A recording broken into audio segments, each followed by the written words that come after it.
Hello everyone, welcome along to our Friday evening review here from Lonato in Italy with myself, Chris McCarthy and Guillaume Alvarez. We've just had qualifying here at round 2 for the FIA Karting European Championship for the KZ, KZ2 and Academy Trophy classes. This, of course, the place to be. Our lunchtime and evening review shows the place for you to catch up on all the news from FIA Karting, all the latest results and all the latest things going on from within the paddock as well. Myself and Guillaume try and gather as much as we can throughout the day to bring you all the information you need.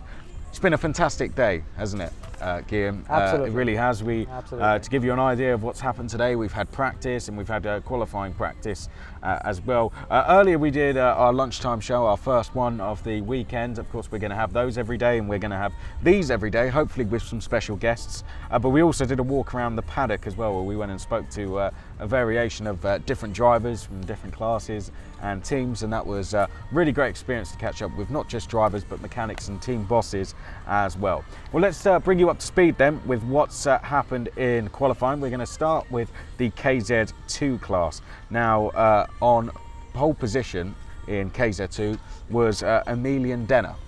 Now, this one is interesting because he didn't have a great first round, did he? So he's really got himself back on track here, the French driver. Talk us a little bit about what he was saying in the press conference. Yeah, Chris, we had once again a fantastic show for this KZ2 category, even though it was only a qualifying session, but we saw, the first glimpse of what to expect for the rest of the weekend, as much as in the other categories. But the KZ2, with so many drivers, 78 in total, showed impressive pace and impressive performance from most of the drivers. As you said, Emilian Denner, quite unexpected to see the French driver in such a high position, pole sitter at the end of the qualifying session. He had a bad start at Salbury. He got the black flag just a few laps before the checkered flag for crossing track limits, unfortunately for him. So quite an unlucky conclusion of the weekend in this European Championship. So I think Emilian Denner came in Italy with the will to do much better than he did, trying to recover some ground, maybe in a sense of revenge for what happened. And he showed us that today, by setting the fastest lap. So that's quite interesting because he's going to have a lot of concurrence, a lot of opponents behind him, starting with Riccardo Longhi, one of the local heroes, one of the Italians, who's certainly, not the last one to give him a hard time. Yeah, well, Riccardo Longhi, we know how good he is at qualifying. He did this at Salbury. This is not because he's just on home soil necessarily, is it? He is good.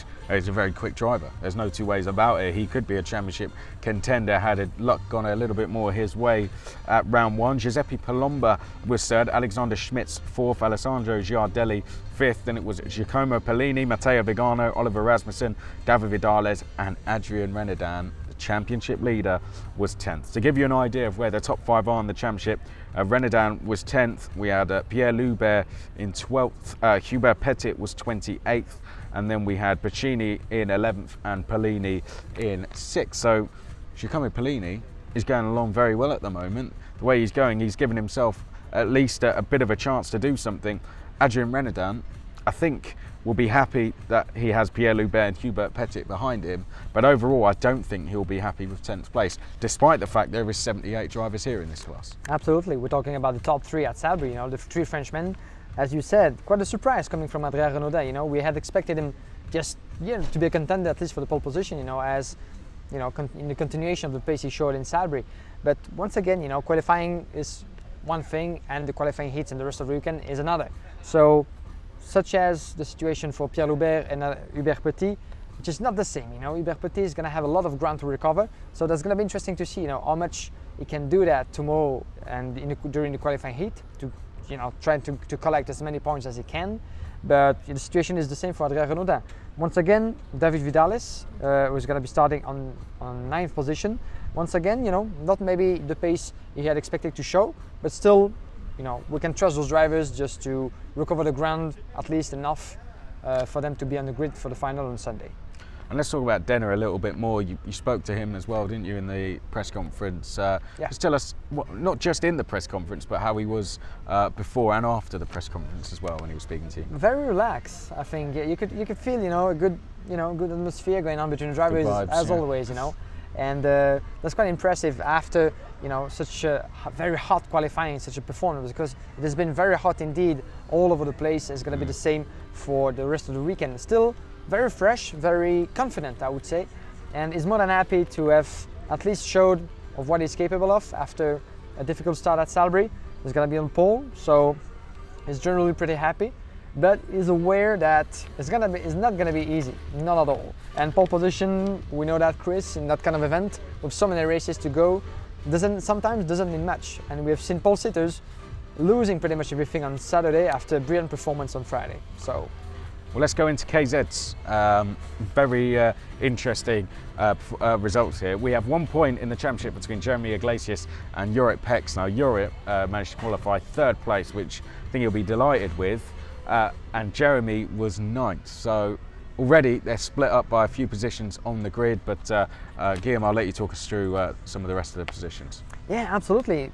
The KZ, showed an interesting result with, once again, as in KZ2, an unexpected driver, I'll get it right, in pole position, Francesco Celenta, the Italian driver, one of the local heroes, showing the pace, starting from pole position. So it's quite impressive, knowing that he didn't have the best of results at Salbris for the first round. So good, it's kind of refreshing to see, once again, an unexpected name on top of the list. But just behind, we're going to have Mayan Kravers, Jurek Pex, Mirko Tosserini, Drake Rezen, Paolo De Conto in 6th. So quite all the names that, in my opinion, are contenders for the victory, especially Paolo De Conto.